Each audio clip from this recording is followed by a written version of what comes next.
No operation, no painkiller. చిన్న injection ద్వారా మోకాలు మరియు నడుము నొప్పులకు దీర్ఘకాలిక పరిష్కారం. డాక్టర్ ప్రకాష్ గుడిపూడి. 18 ఏళ్ల అనుభవం, 8,000కు పైగా హ్యాపీ పేషెంట్స్. సంప్రదించండి. Allieds pain and pain management centre, Hyderabad.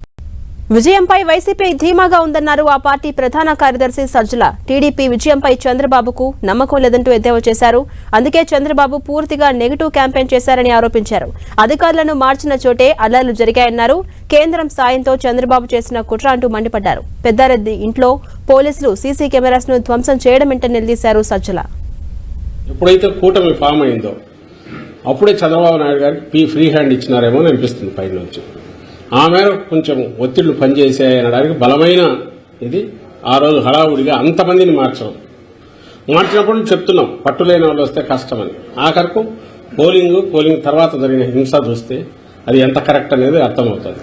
ఎక్కడైతే ఉన్న అధికారులు వాళ్ళు కదిలించి రకరకాల కారణాలు చూపి చేయించుకున్నారో అక్కడే ఇవి జరగడం అంటే ఒక ప్లాన్ ప్రకారం, పథకం ప్రకారం టీడీపీ కుట్రపూరితంగా తెలుగుదేశం పార్టీ పురంధేశ్వరి సాయంతో లేదా సెంటర్లో ఉన్న బీజేపీ లీడర్ల సాయంతో కూటమిలో ఉన్నారు కాబట్టి వీళ్ళందరినీ తప్పించింది. కానీ నిన్నటికి అట్లీస్ట్ ఎలక్షన్ కమిషన్ దాన్ని రియలైజ్ అయ్యి కరెక్ట్ చేసుకోవడం అనేది చాలా సంతోషించదగ్గ విషయం. ఇంకా ఉన్నారు కదిలించాల్సిన. సీసీ కెమెరాలు ఉండేదే ఎవరైనా నేరం ఏదైనా జరిగితే దాన్ని పట్టుకోవడానికి ఉపయోగపడాల్సినవి.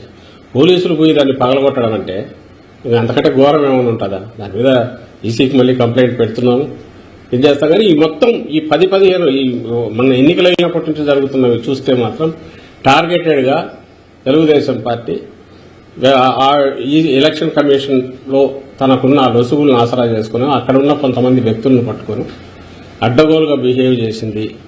ఈ అవసాన దశలో కూడా, లాస్ట్ స్టేజ్లో కూడా దానికేమీ బుద్ధి వచ్చినట్లేదు అనేది అర్థమవుతుంది ఆ పార్టీకి. కానీ అడ్డగోలుగా అది ఇంకా ప్రపంచం బద్దలైపోతుంది, తలకిందులవుతోంది, ఆస్తులు ఎవరివి ఎక్కడా ఉండవని అంతవరకు తీసుకెళ్లి వాళ్ళ ఆఖరు చేసిన డ్రామాలన్నీ నాకు తెలియగలుగుతాను. మళ్ళీ ఈ రోజు దాని గురించి మాట్లాడట్లా, అయిపోయింది వాళ్ళ పని. దాని పని దాంట్లో 2 తెలుస్తాయి. నేను ఇంతకుముందు అన్నట్టు వాళ్ళు ఇచ్చిన ప్రామిసుల మీద వాళ్ళకి నమ్మకం లేదు. వాళ్లను జనం తెలుగుదేశం పార్టీని నమ్ముతున్నారనే నమ్మకం కూడా వాళ్ళకి లేదు. బెదరగొట్టడం ద్వారా ఏదో చేయాలని, భయపెట్టడం ద్వారా ఏదో జరగబోతుంది చేయాలని ల్యాండ్ టైటిలింగ్ యాక్ట్ అనేది అది వచ్చేసింది. అది వస్తే మీ బతుకులన్నీ ఇదైపోతాయి, మీ ఆస్తులు మీవి కాదని ప్రచారం చేయాలని చూశారు.